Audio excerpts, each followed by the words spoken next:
I'm Alessandra Barrett, Senior Content Editor for JOC. I'm at our 2017 TPM conference in Long Beach with Mark Laufer, CEO of Laufer Group International. Great to see you again, Mark. Nice to be back, as always. In past interviews, we have talked a lot about the idea that the industry needs to really change, really reimagine how business is done. Has the Hanjin crisis pushed us to that place? You know, everybody looks at the Hanjin crisis as a turning point for the industry. I actually think it's much more of an aberration than a turning point. The Hanjin bankruptcy was unexpected, it was unfortunate, but it was really the result of a lot of unrelated events that took place politically inside the Hanjin conglomerate and the Hanjin family. I don't believe that the Hanjin bankruptcy has done anything to change the attitude or the mindset of the carriers, although I was very much hoping that it would. At this TPM, we heard from a lot of the carriers, and it seems like it's more business as usual. So I'm really sad to say that I don't think that it's going to change very much. So from your perspective, have you seen any cultural changes in how carriers view their customers and their business?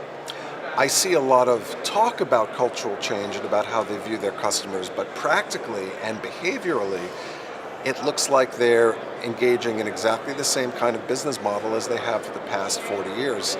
I don't think that they've come to grips yet with how to engage technology and how to engage the very broken pricing model that has led them to this very difficult stage. How do forwarders fit into the future business model? Do you think that disruptors are going to impact the future of forwarding? This is probably the most interesting question facing the forwarding industry today, as to whether or not forwarders have become obsolete as middlemen. I think this is a very important turning point for the forwarding industry, but I absolutely think that forwarders are more relevant than they have been and will continue to be relevant because of technology. Sometimes technology works like Uber, where it completely disrupts and upends an industry. Sometimes technology just changes the way an industry processes its work. The way I see technology helping current shippers is by allowing forwarders to make a much more streamlined process and to share information much more efficiently than in the past. But the need for forwarders and the need for middlemen, the need for people to cut through the incredible complexity of international transactions is not going away anytime soon. So what are you doing at Laufer Group to respond to the changing environment? Technological innovation has been part of the Laufer culture since the early 90s.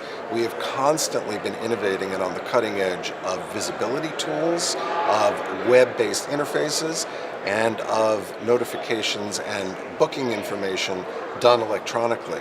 So this is not a new or a strange terrain for us. We think that by continuing to evolve as opposed to doing revolutionary shifts, we can improve the customer experience incrementally and continue to do so for the foreseeable future. Thank you for joining me. It's been a pleasure. It's always good to be here. Thank you, Alessandra. I've been speaking with Mark Laufer, CEO of Laufer Group International.